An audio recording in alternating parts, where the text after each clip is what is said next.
A Dança da Morte. Stephen King. Nota do autor. A Dança da Morte é uma obra de ficção, como seu tema deixa perfeitamente claro. Muitos dos eventos ocorrem em lugares reais, tais como Algonquin, Maine, Las Vegas, Nevada e Boulder, Colorado. E com esses lugares tomei a liberdade de mudá-los para qualquer grau que fosse mais adequado ao curso da minha ficção. Espero que aqueles leitores que residam nesses e em outros lugares reais mencionados no livro não se sintam incomodados por minha impertinência monstruosa para citar Dorothy Sayers, que se entregou livremente ao mesmo recurso. Outros lugares, tais como Arnett, no Texas, e Shoyo, em Arkansas, são tão fictícios quanto a própria trama. Devo agradecimentos especiais a Russell Dorr, assessor de imprensa, e ao Dr. Richard Herman, ambos da Bridgeton Family Medical Center, que responderam às minhas perguntas sobre a natureza da gripe e sua maneira peculiar de mudar a mais ou menos cada 2 anos. E a Susan Arts Maine, de Castine, Maine, que revisou o texto original.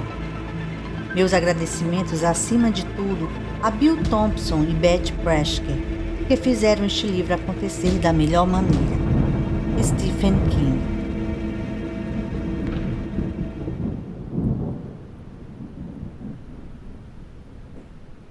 O círculo se abre.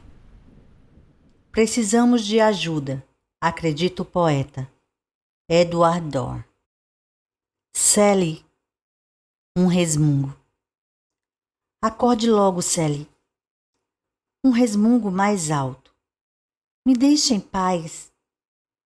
Ele a sacudiu com mais energia. Acorde. Você tem que acordar. Charlie. A voz de Charlie, chamando-a. Por quanto tempo?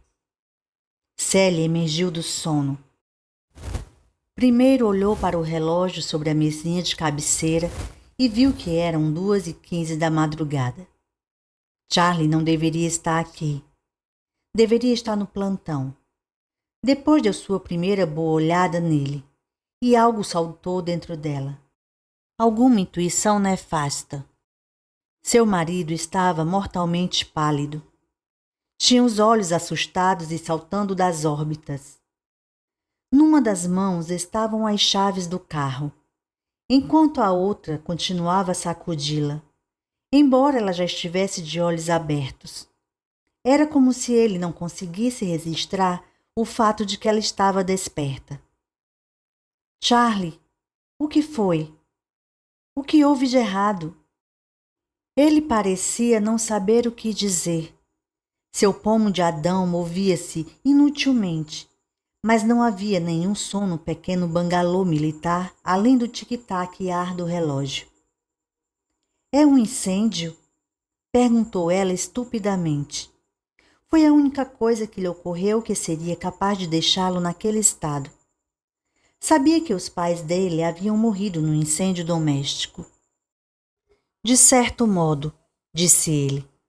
De certo modo é bem pior. Você tem que se vestir, querida. Pegue Baby Lavon. Temos que dar-o fora daqui. Por quê? Perguntou ela, saindo da cama. Um medo sinistro a acometera. Nada parecia fazer sentido. Era como um sonho. Para onde? Está querendo dizer o quintal dos fundos? Mas ela sabia que não era o quintal dos fundos. Ela nunca vira Charlie tão apavorado. Inspirou profundamente e não sentiu cheiro de queimado ou de fumaça. Sally, querida, não faça perguntas. Temos que fugir, para longe. Você precisa buscar a Baby Lavon e vesti-la. Mas eu deveria...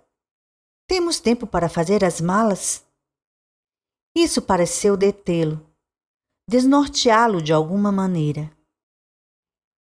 Ela achava que estava o mais apavorada possível, mas era evidente que não estava. Percebeu que aquilo que havia considerado medo da parte dele estava mais próximo do puro pânico. Charlie passou distraidamente a mão pelo cabelo e replicou: "Não sei. Vou ter que testar o vento." E a deixou com essa declaração esquisita, que nada significava para ela.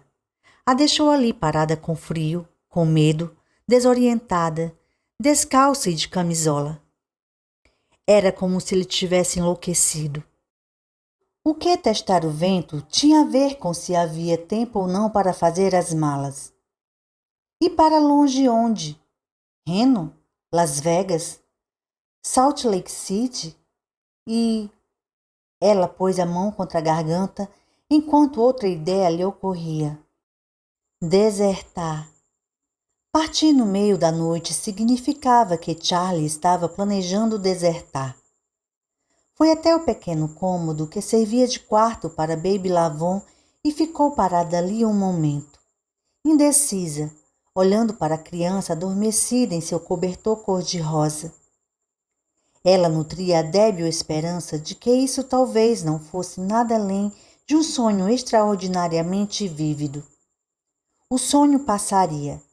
Ela acordaria às 7 da manhã, como de hábito. Alimentaria Baby Lavon e comeria também, assistindo ao primeiro bloco do programa Today. E prepararia os ovos de Charlie quando ele chegasse do trabalho às 8 da manhã, depois de mais um plantão noturno na Torre Norte de Reserva. E dali a 2 semanas, ele estaria trabalhando de dia novamente e não ficaria mais tão mal-humorado. E se dormisse com ela à noite, não teria sonhos loucos como esse de agora. E... Depressa com isso, sibilou ele, acabando com sua débil esperança. Só temos tempo para juntar algumas coisas, mas pelo amor de Deus, mulher, se você ama essa menina, apontou para o berço, põe uma roupa nela. Ele tossiu nervoso, cobrindo a boca com a mão. E começou a puxar coisas das gavetas da cômoda e empilhá-las desordenadamente em 2 velhas malas. Ela acordou o Baby Lavon, acalmando-a o melhor que pôde. A menina de 3 anos estava confusa e atordoada por ser acordada no meio da noite. Começou a chorar enquanto Sally lhe vestia uma calcinha, uma blusa e um macaquinho. O som do choro da criança lhe dava mais medo do que tudo. Ela associava isso com outras ocasiões em que Baby Lavon, habitualmente o mais adorável dos bebês, havia chorado à noite. Assadura por causa das fraldas, dentição rompendo, laringite, cólicas. O medo lentamente se tornou raiva ao ver Charlie quase correr porta fora com as mãos cheias de roupa íntima dela. Alças de sutiãs arrastavam-se atrás dele como serpentinas de carnaval. Ele enfiou tudo numa das malas e fechou com uma batida. A bainha de sua melhor combinação ficou pendente do lado de fora, e Sally podia apostar que estava rasgada. — "O que é isso?" gritou ela, e o agitado tom de sua voz fez Baby Lavon irromper em novas lágrimas, justo quando o choro já estava se transformando em fungadelas. — "Você ficou louco? Eles vão mandar soldados atrás de nós, Charlie. Soldados!" — "Não essa noite", disse ele, e havia algo de tão seguro em sua voz que ela soava horrível. "Anote isso, mocinha. Se não mexermos nossos traseiros agora, jamais vamos conseguir sair da base. Não sei nem como diabos consegui escapar da torre. Deve ter dado pane em algum lugar, eu acho. Por que não? Deus sabe que tudo funciona mal." E ele soltou uma risada alta e lunática que a assustou mais do que tudo até então. "Vestiu a neném? Ótimo. Põe algumas roupas dela naquela outra mala. O resto coloque na mala de rodinhas azul que está no armário. Depois vamos cair fora daqui. Acho que vamos ficar bem. O vento está soprando de leste para oeste, graças a Deus." Ele tossiu de novo na mão. Papai, exigiu Baby Lafon, estendendo os braços. Quero papai, quero cavalinho, papai, cavalinho, quero. Agora não, disse Charlie, e desapareceu na cozinha. Um instante depois, Sally ouviu o chacoalhar de louça. Ele estava pegando os trocados dela na tigela azul de sopa na prateleira de cima. Uns 30 ou 40 dólares que ela havia economizado. $1, às vezes 50 centavos de cada vez. Seu dinheiro de casa. Por menos que fosse, era dinheiro de verdade. Baby Lavon, tendo ouvido de seu pai, que raramente lhe negava alguma coisa, a recusa em brincar de cavalinho, recomeçou a chorar. Sally lutou para vestir um casaco leve nela e depois jogou a maior parte de suas roupas na mala de rodinhas, amontoando-as de qualquer maneira. A ideia de pôr qualquer outra coisa na outra mala era ridícula. Iria arrebentar. Teve de se ajoelhar sobre ela para fechar os trincos. Agradeceu a Deus por sua filha ter sido treinada e não ter que se preocupar com fraldas. Charlie voltou ao quarto e agora estava correndo. Ainda tinha o bolso da frente do seu uniforme recheado com os trocados da tigela de sopa. Sally pegou a filha. Ela estava plenamente desperta agora e podia andar perfeitamente, mas Sally a queria nos seus braços. Ela se inclinou e puxou a mala de rodinhas. — Para onde a gente vai, papai? — perguntou Baby Lavon. — Eu estava mimindo. — A neném pode mimir no carro, disse Charlie, pegando as duas malas. A bainha da combinação de Sally balançava. Os olhos de Charlie ainda tinham aquele aspecto vago e vidrado. Uma ideia, uma certeza crescente, começou a se formar na mente de Sally. Houve um acidente? Sussurrou. Ah, meu Deus, foi isso, não é? Um acidente, lá. Eu estava jogando paciência, disse Charlie.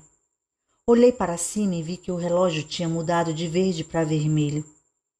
Liguei o monitor. Sally, eles estavam todos... Fez uma pausa. Fitou os olhos de Baby Lavon, arregalados e curiosos, apesar de ainda marejados. Estavam todos mortos lá. Todos, menos 2, mas talvez já estejam agora. — O que é motos, papai? Perguntou Baby Lavon. — Esqueça, querida, disse Sally.